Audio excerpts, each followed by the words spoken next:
Buenas tardes, good afternoon. Everybody get a little bit of a rest, a little bit of a lunch? Just so you know, full disclosure, I don't think I have a conflict of interest, but while you were having lunch, I went to the museum store, what's it called, Museo del Arte Popular, behind the hotel, which has a little shop that sells things that are made by Mexican SMEs. So I bought things made by Mexican SMEs. I don't think that's a conflict of interest, is it?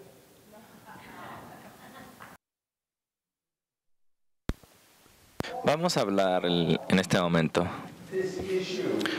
sobre el tema de las pymes.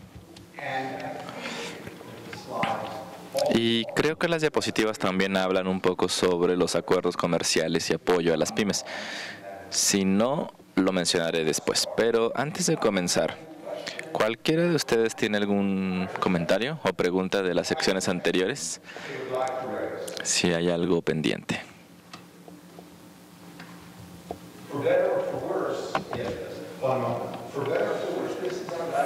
Esta es nuestra última sesión, para bien o para mal, ¿no? Después de esto creo que solo hay una sesión de preguntas y respuestas y haremos lo correspondiente para cerrar este taller. Sobre profesionalización, usted mencionó que cierto porcentaje de lo ya contratado se destina al financiamiento de la profesionalización.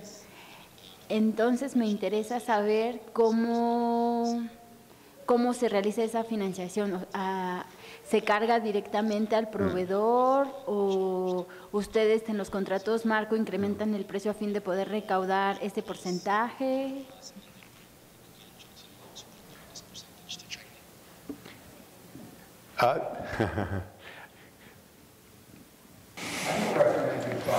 No recomiendo que hagan esto, pero la verdad es que no sé cómo lo hicimos.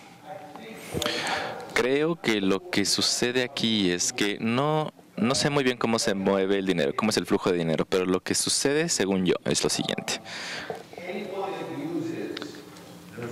Cualquiera que utilice los acuerdos marco paga su dinero.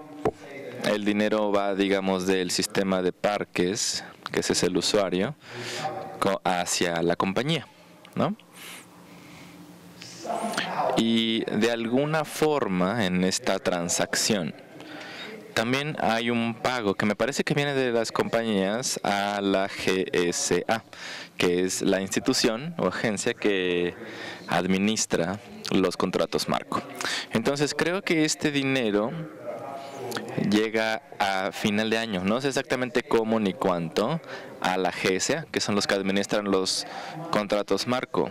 Y cuando ese dinero se transfiere, ahí es cuando toman un porcentaje y lo ponen en un fondo de capacitación. Yo no lo recomiendo porque es una forma bastante complicada de trabajo y no me parece que sea lo suficientemente transparente. Lo que sí es bueno es que garantiza que haya dinero para la capacitación, porque en nuestro país, como en cualquier otro país, hay muy pocos fondos para la capacitación. Ahora, una de las preguntas que nos llegaron hace un momento es ¿quién paga la capacitación? ¿No? ¿El individuo, los empleados o el gobierno? La respuesta es el gobierno, ¿no? Los empleados no van a pagar su propia capacitación. Ser capacitado es parte del trabajo, el gobierno paga. Entonces, por eso cuando hay un presupuesto austero, los presupuestos de capacitación se cortan y es algo bastante malo, ¿no? Bueno, ¿algún otro comentario o pregunta antes de lo que se vio antes de la comida? Bueno, vamos a empezar entonces con las pymes.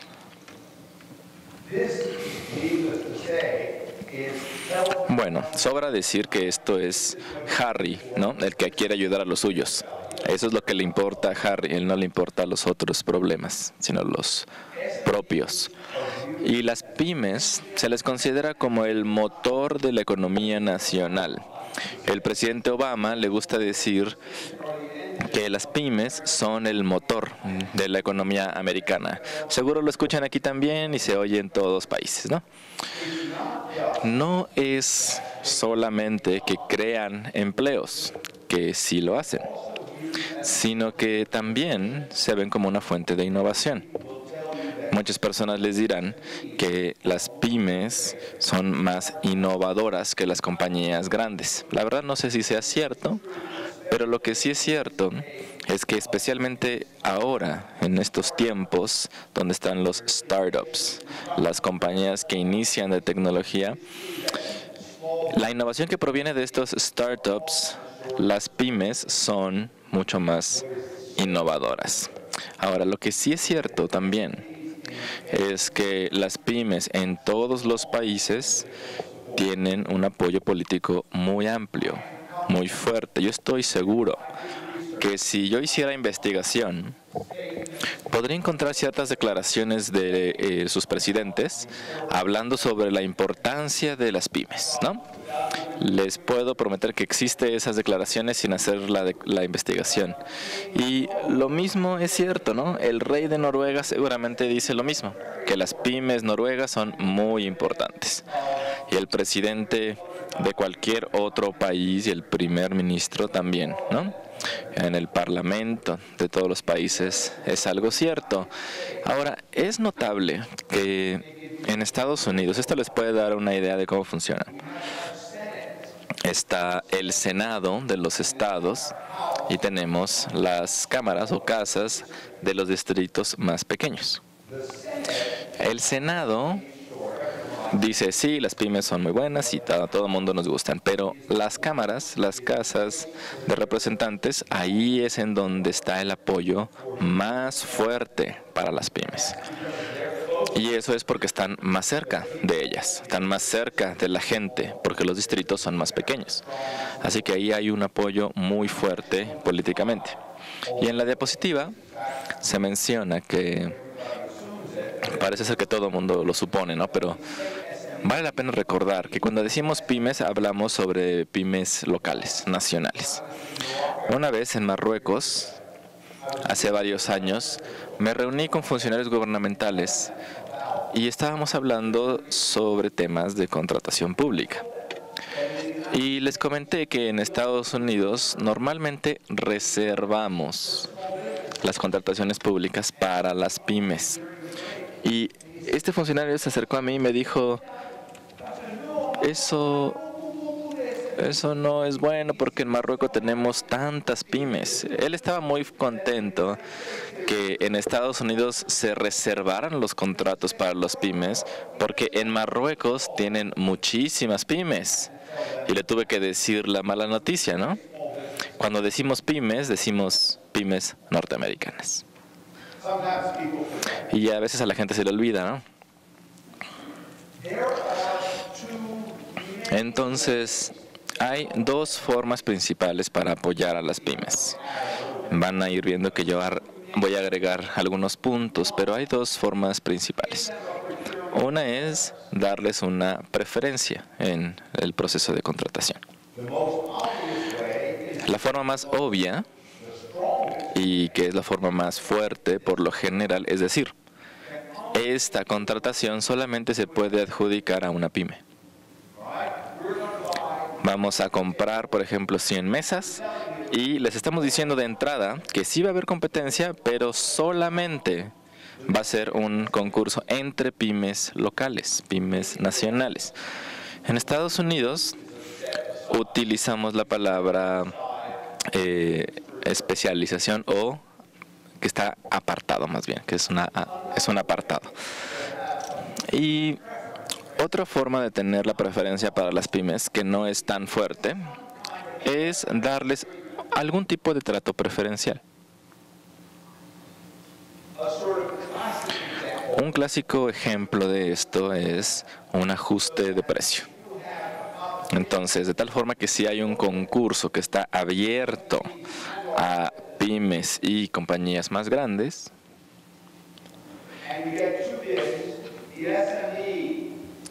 y obtienen ustedes dos ofertas de una de la pyme y otra de una compañía grande puede ser extranjera, si la pyme ofrece 100 y la compañía grande ofrece 95, normalmente la compañía grande ganaría, ¿no? En muchos países, no sé si se haga en México, pero en muchos países hay una preferencia de precio, es decir, se trata a la pyme como si fuera más bajo. O se considera el precio que no es de la pyme como si fuera más alto, ¿no? Entonces, si en este caso, en este país se tuviera una preferencia del 10% de precio, podríamos considerar o tratar a la pyme como si fuera de $90 y como tal gana el concurso.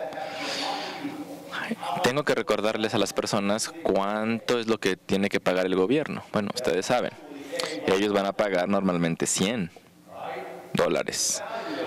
Es un precio evaluado de 90, pero el precio, por supuesto, es de 100, se queda en 100.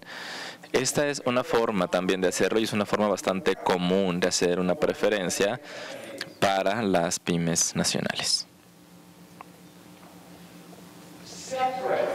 Ahora, aparte de las preferencias de pymes, está otro enfoque, el cual tiene que ver con remover las barreras de entrada.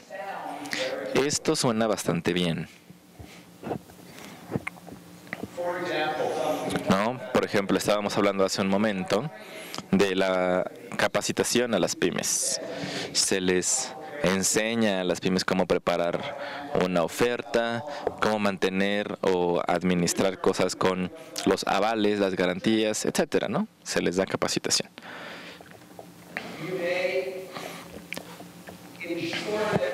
Se puede asegurar de que obtengan información, que haya un canal de comunicación para asegurarse de que ellos tengan la información correspondiente sobre las contrataciones.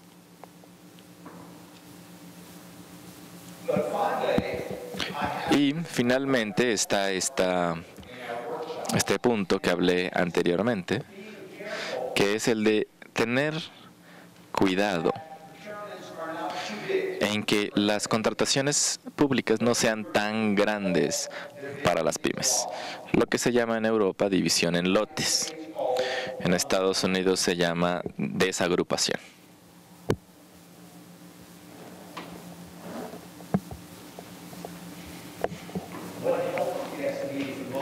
Ahora, lo que más les ayuda a las pymes, o qué es lo que ellos quieren. Yo estuve mucho tiempo en la Casa Blanca reuniéndome con líderes de pymes. ¿Y qué es lo que ellos quieren en realidad? Es muy sencillo. Lo que ellos quieren es que se les aparte. Es decir, lo que quieren es que las contrataciones estén reservadas, apartadas para ellos. Con eso se aseguran y todo lo demás lo consideran inadecuado. Lo cierto es que si no se les puede reservar esta contratación para las pymes, al menos lo que sí quisieran es un precio preferencial. Yo diría que la tercera opción que ellos tienen es la división en lotes. Y la última opción que pueden aceptar es lo de la capacitación y darles información.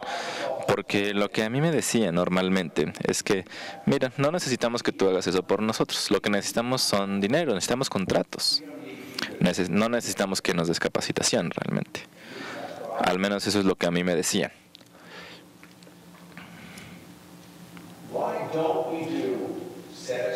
Ahora, entonces, ¿por qué no hacemos estos contratos reservados o apartados? ¿Por qué hacemos esto en lugar de la preferencia? Bueno, anteriormente estábamos hablando que lo obvio es porque se está reduciendo la competencia.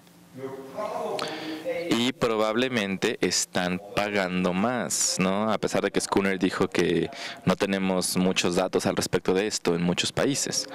Pero posiblemente están pagando un precio más alto. También están aumentando el riesgo de fraude y corrupción Me parece que ya les dije un poquito sobre esto.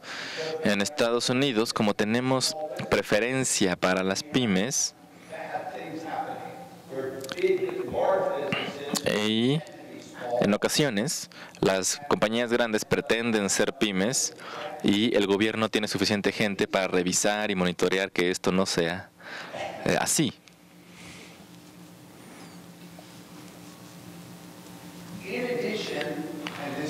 Adicionalmente a lo que ya dije, y aquí es en donde quiero hablar sobre los tratados de comercio internacional. Ya comenté hace un momento que en la Unión Europea, cuando ellos modificaron su directriz de contratos públicos, ellos incluyeron la preferencia de pymes, pero al final se discutió, pero al final no se aprobó, porque tenían la preocupación de que hubiera una discriminación dentro de Europa, es decir, los italianos contra los españoles, los franceses contra los británicos, etc. Entonces, en la Unión Europea nunca está permitido hacer una reserva de contratación para pymes. No está permitido.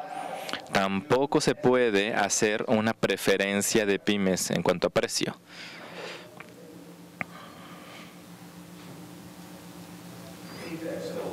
Creo que sigue siendo una regla vigente hasta ahora. Pero, ¿qué pasa entre México, Estados Unidos y Canadá con el Telecan? Bueno, es cierto que normalmente pues no se puede hacer algún acuerdo discriminatorio, y esto sí es discriminatorio porque la idea es ayudar a las pymes nacionales, ¿no? Entonces, ¿cómo manejar esto? Bueno, Telecan, como ustedes saben, y muchos de los otros tratados internacionales de comercio, define si una contratación pública es una contratación cubierta o no cubierta. Es decir, si es una cubierta, no se puede discriminar. ¿Ya hablamos de esto antes? Creo que no, ¿verdad? Bueno, vale la pena tomarnos un poco de tiempo para explicarlo, porque tiene que ver con este tema de preferencias con las pymes. Cualquier acuerdo comercial tiene en su texto, normalmente en el apéndice o en el adjunto, una descripción de cuáles pymes van a ser cubiertas y cuáles no. Entonces, por ejemplo, se puede decir que las pymes de la Secretaría de Agricultura van a estar cubiertas, pero de la Secretaría de otro tipo de industria no van a estar cubiertas. Si esa industria en particular está cubierta, no tienen permiso de discriminar, lo cual significa que no se puede tener una preferencia para las pymes nacionales y, obviamente, no se puede hacer una reserva específica para pymes. Pero si no está cubierta, entonces el Tratado de Comercio Internacional no tiene relevancia en ese caso. Como ejemplo, una secretaría contra otra, ¿no? Y si ustedes analizan los tratados de comercio internacional, en la parte de atrás, cada uno de los países enlistan las entidades o secretarías que están cubiertas en ese tratado. En Estados Unidos, cuando Estados Unidos se unió al Tratado de Comercio Internacional de la OMC, teníamos 37, 38 de nuestros 50 estados que estaban cubiertos. Eso significa que una contratación pública de uno de los estados que no está cubierto en ese tratado, por ejemplo, Georgia no está incluido. Digamos que las contrataciones públicas de Georgia tienen permiso de discriminar en contra de las compañías francesas. Francia también es miembro de este tratado de comercio de la OMC, entonces Georgia podría discriminar contra los franceses, pueden decir solamente por americanos, porque esos estados no estaban cubiertos en ese tratado. ¿Okay? Adicionalmente, los países que están adjuntos a los tratados de comercio internacional dicen que hay ciertas actividades que están cubiertas. El dragado está cubierto, por ejemplo, ¿no? En cuerpos de agua. Normalmente no está cubierto en los tratados internacionales de comercio. Esto significa que los servicios de dragado pueden ser discriminatorios, pueden estar reservados solo para compañías norteamericanas, por ejemplo. Otra cosa muy importante es que todos los tratados de comercio internacional incluyen el valor de los contratos públicos que están cubiertos, es decir, cuál es el valor de umbral. Y esto se negocia de país en país y sector en sector industrial. Me refiero a que este umbral de bienes es normalmente más bajo que el umbral para obra pública. Esto significa que cada país negocia el umbral. Entonces, el umbral para Japón, para los bienes japoneses, posiblemente no sea el mismo que el umbral para los artículos coreanos, a pesar de que Corea y Japón son miembros de ese tratado. Entonces, parece que es una imagen muy complicada, pero la parte clave es que las contrataciones públicas por debajo del umbral no están cubiertas por el acuerdo.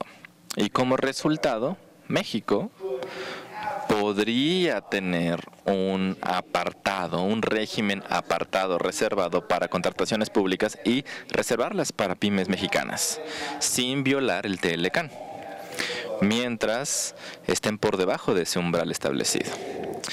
Además de esto, cuando los países se unen a un tratado de comercio internacional, pueden decir: nos unimos bajo la siguiente condición. Y una de las condiciones que Estados Unidos puso en cada uno de sus tratados internacionales de comercio, incluyendo TLCAN, es que Estados Unidos tiene el derecho de establecer ciertos apartados de contrataciones, incluso por encima del umbral.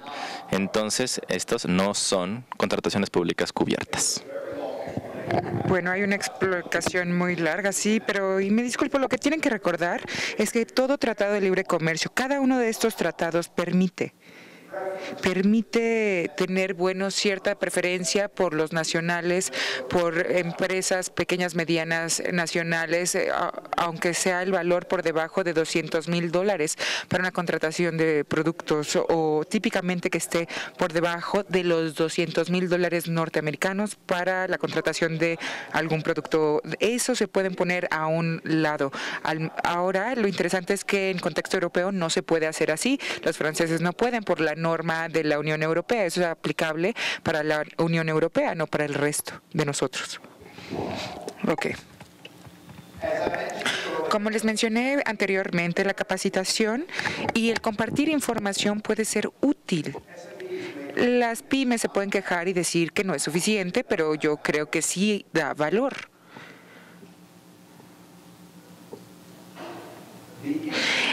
La temática es en el tema de división por lotes. Hemos hablado ayer o el miércoles estuvimos hablando de esta diapositiva en donde se señalan las problemáticas. Si empezamos a lograr segmentar o dividir la contratación por cantidad o la vamos clasificando por 10,000. Digamos que 10,000 en esta contratación se van a dar acá y 10,000 de estos productos más en otro contrato, en lugar de hacer un contrato para los 20,000, o puedes ir segmentando geográficamente.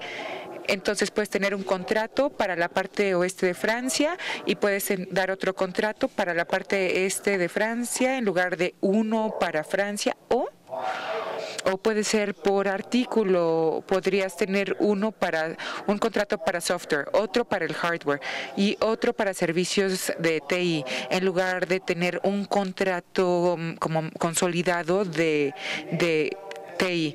O sea, esto podría ayudar esto a la competencia de las pymes. Bueno, no he visto prueba de que en efecto se dé, pero puede que sí.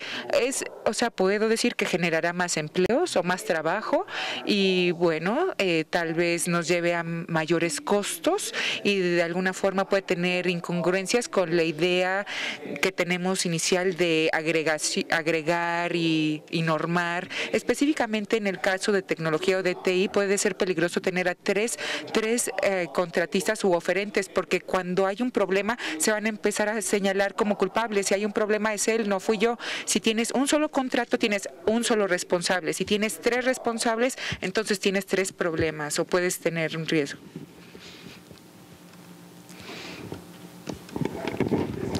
Creo que esto ya se mencionó previamente, pero también quiero mencionar un poco más de este tema. En Estados Unidos probablemente lo encuentren interesante, no conozco la normatividad mexicana, pero en Estados Unidos en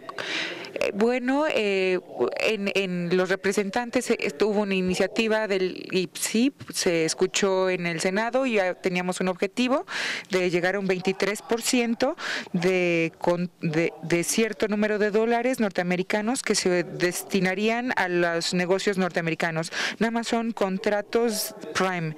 Si una empresa se le adjudica un contrato importante de Prime y utiliza subcontratos, que son subcontratistas, que son pequeños, eso no cuenta. Okay. El 23%, sin embargo, no es por ley un requisito que sea el 23%, es un objetivo. Es una meta. En varios países me han dicho algunas personas que una meta, un objetivo no significa nada, tiene que estar acompañado de un requisito. En Estados Unidos es un ejemplo interesante de cómo la política pública, con estos objetivos o metas, puede ser efectiva.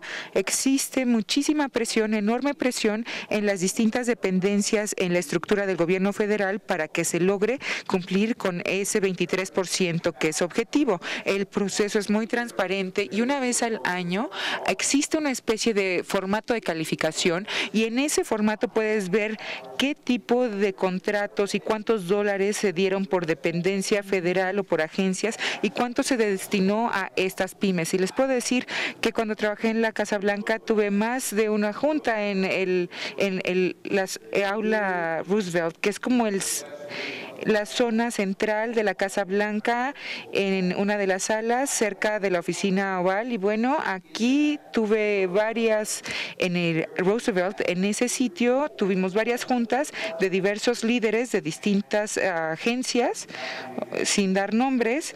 Debo decir que una persona, un vocal, un senior, me dijo a mí y a la gente que estaba allí, gente de Fuerzas Armadas o de Defensa, y me dijeron, ¿saben qué? Nada más llegaron a un 19% y para el cierre del año fiscal quedan 3 meses. ¿Cómo vas a alcanzar el objetivo de 23%?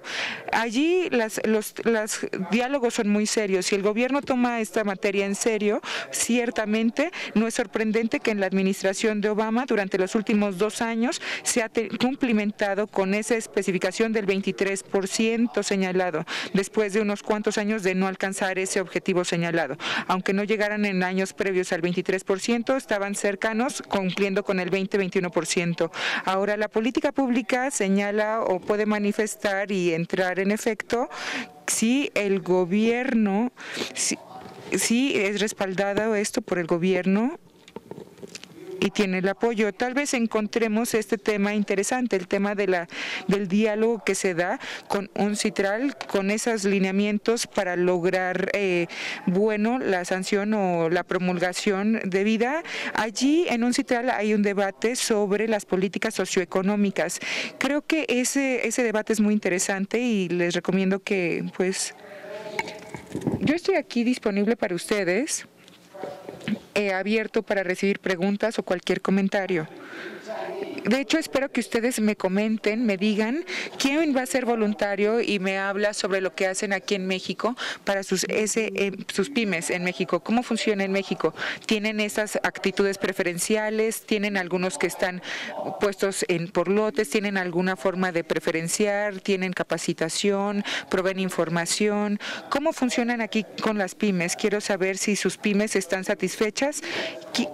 Las pymes norteamericanas nunca expresaban satisfacción, dirían no, esto no. Y por cierto, bajo los acuerdos marco, debo señalar que las pymes, como cualquier otra parte, podría fácilmente también estar considerando algún tipo de fondeo federal, pero ¿cuánto dinero se puede obtener a través de un acuerdo marco? Casi nada, la mínima, para hacer que los abogados estén contentos. A través de estos acuerdos no se obtienen muchos recursos bajo los acuerdos marco. Cuando yo tenía no diálogos con las pymes, me decían, los acuerdos marco, los acuerdos le daban otro nombre en Estados Unidos, no valen esos acuerdos marcos, no valen nada.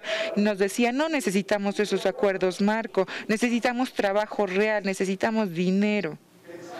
¿Puede alguien decirme un poco de qué es lo que hacen aquí en México para ayudar a las pymes mexicanas, a las nacionales? Sí, por favor. Sí, buenas tardes.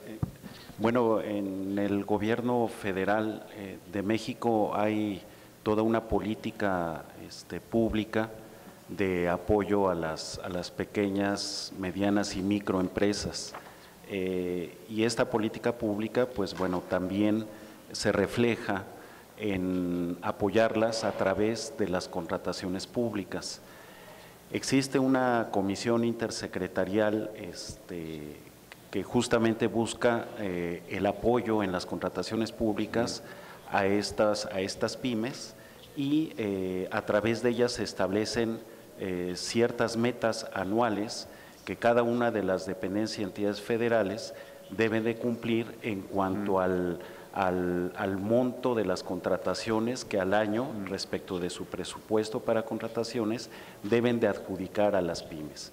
Adicionalmente, también hay todo un andamiaje jurídico en donde se dan preferencias a las pymes en determinadas situaciones, se reconoce también la realización de contrataciones exclusivas para pymes, tanto para el suministro de bienes como para la construcción, o incluso hay incentivos para que aquellas empresas que ganen contratos que sean grandes en materia de obra pública, se les dan preferencias si acreditan que van a subcontratar para determinados trabajos específicos de la obra a pymes.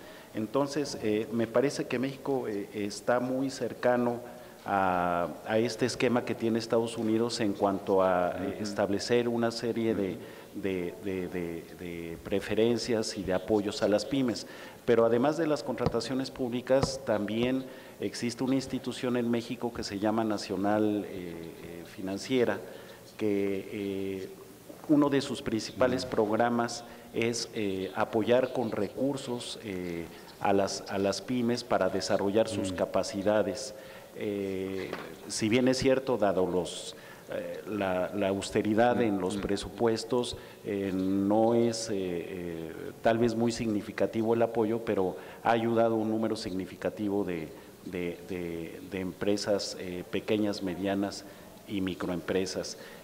Por otra parte, también esta institución nacional financiera, para apoyar a las pymes en su participación en contrataciones de gobierno, de contrataciones públicas, los apoya en cierto porcentaje para que puedan otorgar las garantías de cumplimiento de los contratos que establecen las normas para cualquier ganador de un contrato, así como financiamiento para poder cumplir y soportar a veces la tardanza en los pagos que se tienen durante la ejecución de un contrato público. En términos generales, México sigue esta tendencia de apoyo a las pymes, partiendo de la premisa de que el apoyo a ellas detonará la economía nacional, creará empleo y traerá una serie de beneficios colaterales al respecto. Sin embargo, ahorita en este momento nos estamos preguntando en México hasta qué punto este modelo de apoyo a las pymes en las contrataciones públicas ya se agotó, porque es decir, no podemos estar incrementando cada año las metas de las contrataciones, del porcentaje de contrataciones que se adjudican a las pymes, porque realmente no habría sistema de contratación que soporte esto y no es el fin propio de la contratación pública, sobre todo porque a veces da la impresión que estar en esa circunstancia de ser pyme es más conveniente que crecer y que competir con las grandes empresas. Entonces se torna como un efecto perverso y de comodidad de que quiero ser pyme porque tengo preferencias. Y de ahí vienen los riesgos de que a lo mejor una empresa grande quiera aparentar que es pyme, ¿no? Entonces, este tipo de modelo en las contrataciones públicas estamos analizando si se ha agotado y si más bien hay que reforzar la política industrial del país que apoya a las pymes para que sean competitivas y no necesariamente que dependan siempre de alguna preferencia dentro de estas contrataciones públicas. Sobre todo que se han hecho análisis y si bien es cierto en un primer año de registro en Compranet, las pymes pueden llegar a ganar por lo menos un contrato, las que se registran en ese año, pero luego se observa que no hay permanencia de las mismas. Pocas siguen participando en los procedimientos de contratación y algunas desaparecen, se crean nuevas. Entonces, creo que el camino está no tanto a través del apoyo de la contratación pública, sino de otro tipo de políticas públicas que en realidad puedan fortalecer a este tipo de empresas. Muy interesante, gracias. Pues muy interesante, gracias. Muy interesante, y es interesante ver qué similar es aquí el tema de política en México y en Estados Unidos, pero también pienso en las similitudes que encontramos en los retos entre Estados Unidos y México con respecto al apoyo que se les da a las pymes. Dos temas que debo mencionar porque cuadran, se alinean con sus comentarios que han sido de gran ayuda. Número uno, tenemos esto llamado el efecto cliff, que significa como el abismo, ese acantilado, el fin de esa montaña, que hay un efecto como en el que nos asomamos a ese efecto de acantilado y hace ilusión al mismo, porque cuando una empresa tiene una dimensión mayor, es demasiado grande una empresa para tener el trato preferencial de las pymes, esas grandes empresas caen por el acantilado y de repente se les pide que compatan con Lockheed Martin, Raytheon y Boeing y otras, ¿sí? Y entonces ese efecto abismal realmente puede ser representativo de un gran problema. Escuchamos historias de empresas que tratan de crecer y crecer mucho, pero no tanto, porque no quieren perder la etiqueta o la clasificación de pyme, no quieren ser clasificados de otra forma. Otro tema secundario. Ahora usted mencionó ayuda financiera como algún tipo de bono o financiamiento. En México tal vez su financiamiento esté mejor que en Estados Unidos, en esa ayuda financiera a las pymes. Algo que descubrí trabajando en la Casa Blanca fue el flujo del capital. El flujo de capital a veces puede ser un problema importante para las pymes. El gobierno y en sentido general, y un punto importante, nuestro gobierno, se requiere que el gobierno pague a los contratistas con prontitud. En muchos países los quejosos o inconformes señalan a veces que terminan en la obra, el proyecto, y pasan meses y meses sin recibir algún tipo de pago. Y en Estados Unidos, por norma, el gobierno debe pagar al contratista en un periodo de 30 días. Y si no es así, automáticamente tendrían que pagar algún tipo de interés. Y nadie querría ser responsable, hacer que el gobierno pague más. El gobierno es muy bueno para lograr el pago al día 30. Sin embargo, para las pequeñas empresas, esperar o dar un tiempo de 30 días para recibir el dinero puede ser mucho tiempo. Y como resultado, el presidente Obama, nos presentó la iniciativa y estamos muy contentos con esta iniciativa. Y la iniciativa implica que las pymes se les reciben un pago de forma anticipada, más de lo que dicta la ley. Y esto Y esto también está correlacionado a la fragilidad fiscal de las pymes. Las pymes son más vulnerables que las grandes empresas. Estamos buscando formas de ayudar a las pymes, también estamos buscando formas de fondeo, financiamiento, hay que ver cómo se pueden lograr esos pagos anticipados a estas pymes. Buscamos formas para lograr lo señalado y es muy importante para que realmente el apoyo que les demos sea de importancia. ¿Tienen algún otro comentario?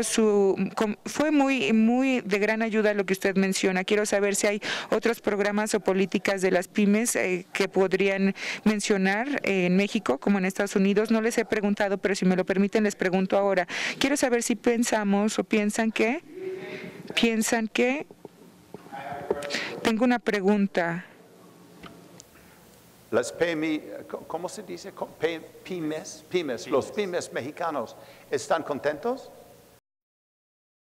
¿Están contentas las pymes? ¿Piensan que están recibiendo suficiente buen apoyo del gobierno? Está apagado su micrófono, señor. Perdón, me parece que a lo mejor no lo han manifestado tan expresamente, pero sí se refleja que sienten insuficientes los apoyos.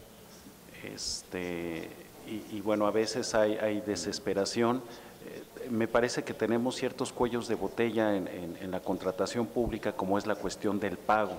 Y retrasarse en el pago una pyme trae consecuencias para la propia empresa muy catastróficas. Entonces, se está analizando en el seno de la comisión intersecretarial que había comentado, qué formas o qué estrategias se pueden hacer para que los pagos sean más oportunos. Y sí, efectivamente, una de las estrategias es utilizar anticipos mayores dentro del marco que da la ley para que tengan mejor solvencia económica durante la ejecución de los contratos.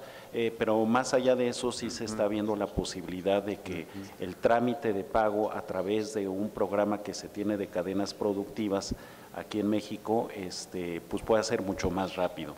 Y en ese esquema de cadenas productivas, Nacional Financiera tiene un papel muy importante.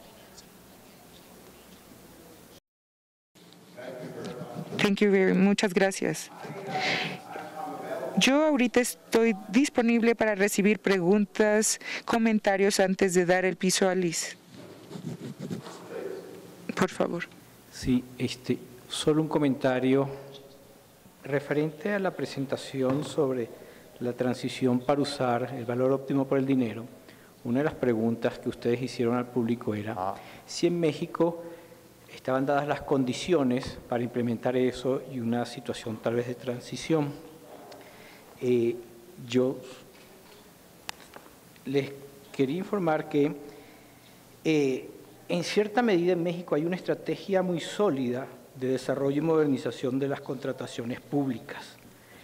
En el Programa Nacional de Desarrollo de esta administración tiene un documento adjunto que se llama Programa para un Gobierno Cercano, y allí hay dos estrategias muy específicas sobre la mejora en contrataciones públicas.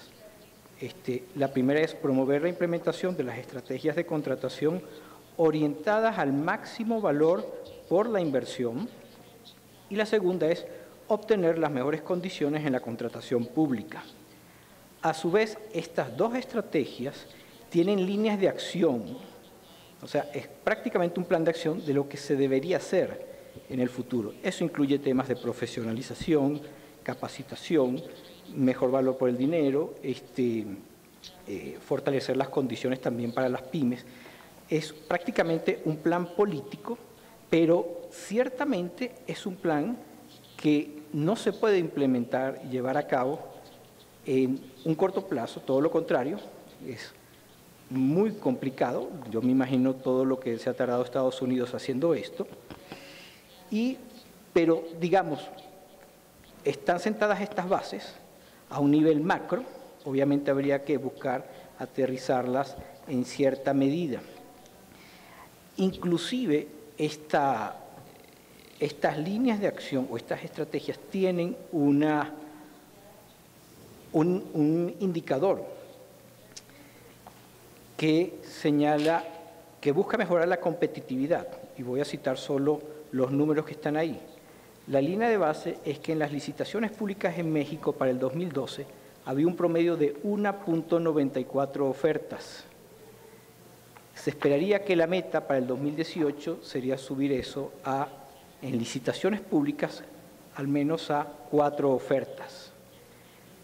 En México existe una modalidad de contratación que es invitación a 3 proveedores. La línea de base en 2012 se invitan a 3.06 proveedores en cada proceso de estos. Son procesos por montos pequeños en general. Y el número de ofertas que se recibe en este proceso de invitación a 3 es de 0.99.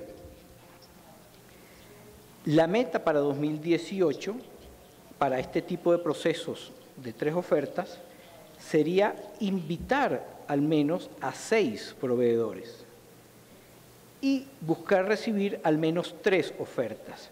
Eso es un indicador de competitividad que se fijó la actual administración en ese momento.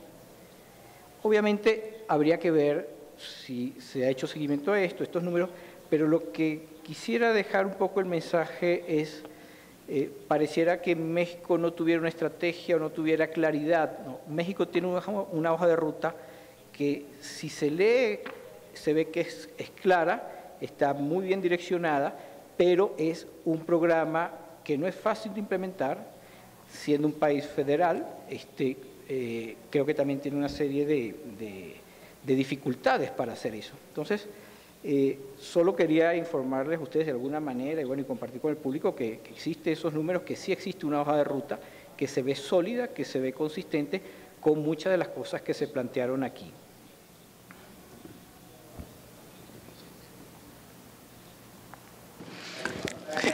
Gracias por compartir su información con nosotros. Particularmente interesante es esto para mí.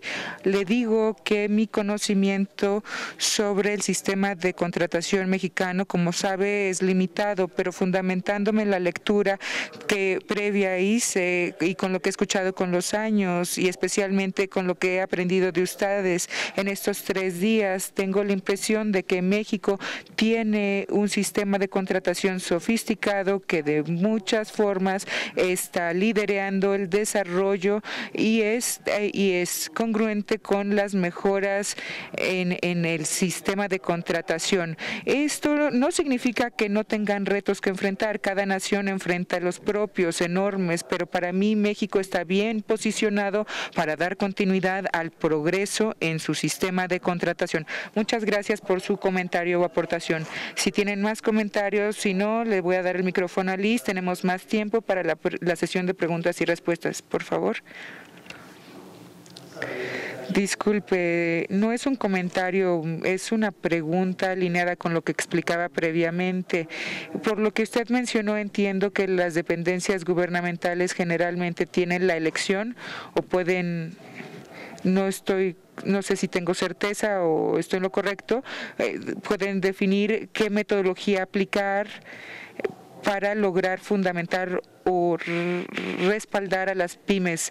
¿Es esto correcto o qué margen tienen? O si las dependencias tienen una opción para tener, aquellos que tienen un trato preferencial o todo lo que se mencionó previamente, sí. ¿Cómo se mide? Se les mide dependiendo del resultado. Se mide dependiendo si alcanzaron el objetivo del 23%. Esa es la pregunta. O sea, pueden los intervinientes hacer las cosas a su forma, pero la